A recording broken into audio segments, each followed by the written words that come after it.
We went through a period where the biggest topic was underquoting. Now it's all about overquoting. Agents are not qualifying the true value of the property and they're buying the listing.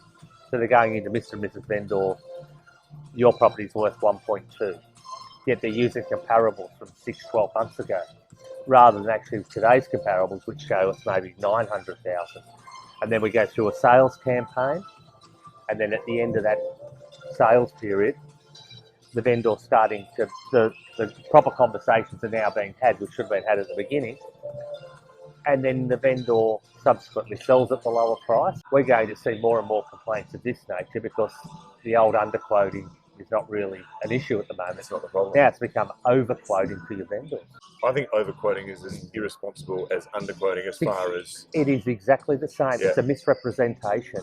If you go and use the Australian consumer law, which sits right across every single state and can be used by every regulator, the penalties are massive. So do you think that's going to take care of the people that go into a listing going, I'm just going to appeal to the owner's greed by saying too much, and then trying to chip them down over time? Because they won't have those strong, hard conversations at the beginning. So it's more that they haven't got a strategy other than list it high and then just wear them down. Giving these expectations and then bringing their expectations back into line.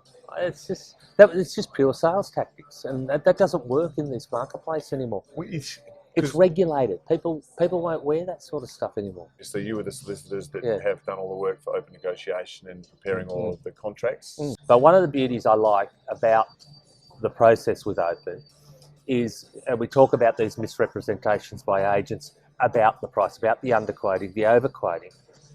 But the beauty of open is because it's such a transparent negotiation, it's all there and there's no need for the agents to play these games. It takes away all of those tools of the lazy agent and gives it back to the professional agent to have a nice, clear, easy process, which is a win for everybody. Yeah. And you don't have the regulators jumping up and down and saying you're misleading the marketplace. It's not there, and it's all out in the open. You took us to fair trading. That was an interesting meeting. Do you want to go into the response there? It was. It's when they looked at it, it blew them away in the sense that, wow, as an agent actually trying to do the right thing.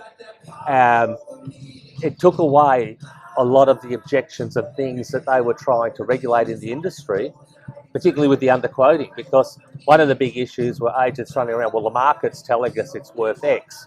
Well, in this case, it's not the market, it's an actual bid, it's online, it's a registered bid, there it is. And so the regulators sort of had a smile on their face going, wow, there's something that's actually going to make our life easier too. Yeah. And the fact that there has to be a contract associated with a paddle, they love that as well. They do.